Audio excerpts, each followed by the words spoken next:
We're live here with Dee Delaney, cornerback from the Tampa Bay Buccaneers. This is very exciting for us. Yeah, this is awesome. Dee, it's great to see you, man. It's been a few years. How's life been? How's Tampa? It's going pretty good. Tampa's pretty good. The weather's kind of shaky right now, a little rainy. It was kind of hot earlier, but, it's a kind of typical Florida weather. So I tell you what, man, you're looking good. Those off-season workouts, man. You're looking in shape, looking ready to make big plays this coming season. How are you feeling so far? I'm feeling pretty good, ready to make a difference. Last year was kind of like a stepping stone. So this year I'm hoping to take off. Absolutely. So let's talk about stepping stones. So obviously it's draft season. We all saw what happened, draft night. These guys, they just got drafted by a team. They're going to get signed by a team, just like you did coming out of the U. You got signed by the Jacksonville Jaguars. We all saw what happened on TV. Let's talk about what happens after the party and after you get brought into a TV. So walk me through that. So obviously you didn't get drafted. You went the hard route. You went undrafted. Tell us what happened. How'd that process go? So basically after the draft, different teams call your phone and ask you, hey, we want you to come in for camp. Depending on your skill level, things like that, you maybe have 4 or 5 teams call you. So they call you and you get to decide whether who you want to go to, the money, signing bonus, things like that. Once you sign, I think you had maybe 2 or 3 weeks before you had to go out there. And then once you're there, it's just like college, basically. Work out, go to film session, just work out, go to film session, get on the field. So it's a grind for rookies.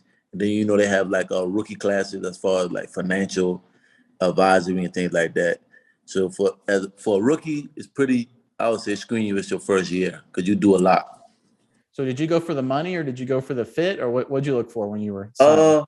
So when I went to Jaguars, I kind of went for the fit. I was like, well, they kind of got 2 good cornerbacks there who I could kind of learn up under, and they just went to the AFC Championship that year, but they ended up losing. So I was like, I could possibly go there and they can go back to the championship again, AFC Championship again, and I could actually get to learn for those guys. So, and it was kind of close to home. So, that was kind of what played a part in my decision. Now that was Jalen Ramsey, right? That's yeah. What do you think of Ramsey? Talk about Ramsey a little bit. What was he like? To me, he probably one of the best cornerbacks in the NFL. It's some good corners out there, but just to watch him each and every day, how he practiced, how he prepared for the practice and the games, he's the best of me. He a real good student of the game.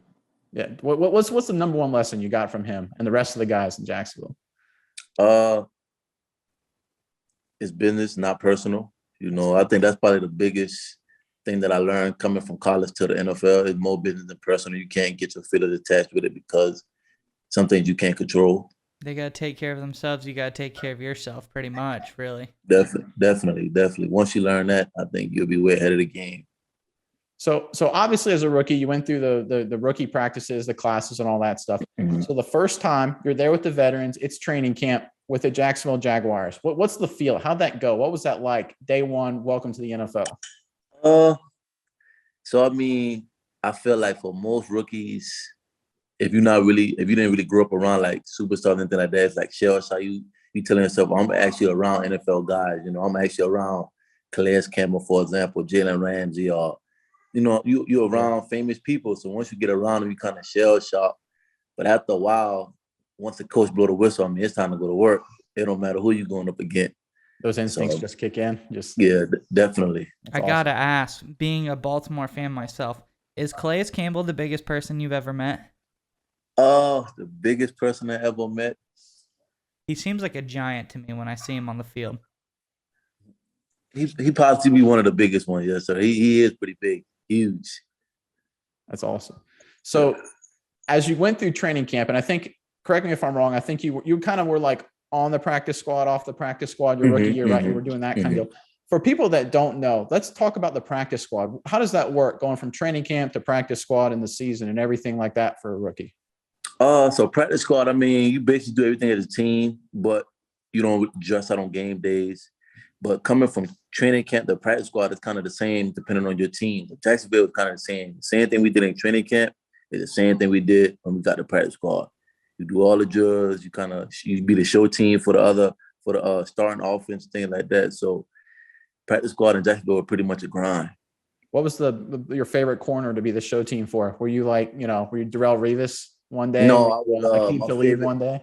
My favorite corner to be with Stephon Gilmore when they played the Bills. Yeah. That's awesome. Yeah. So Go ahead, Miles. I was gonna say, so was it part of your plan at all, or was there any say in you staying around the Florida area when you moved on from Jacksonville to other teams? Did you always want to try to stay around Florida? Were you attached to that area? So I always told my agent that I wanted to stay in the Florida area team, but on practice squad, when I was a rookie, you didn't really have to say so. Once you got cut, a team could pick you up off a wire. So Miami ended up picking me. So I ended up down in Miami. And then once they released me, I ended up going to Washington. I ended up going to New York, which is totally different than Florida. And then I went to Washington after New York. But you don't really have to say so too much. But it's kind of, you can pick what area you refer to your agent. But at that point, you're just like, hey, I want to go where whoever's going to pick me up, right? That's exactly. I'm not worried about the area. And guess what? You ended up in Tampa, and I guess you're pretty stoked now, I'm sure, right? Definitely. Back in Florida, good weather. I love Florida. I really love the heat, so anything down south, really.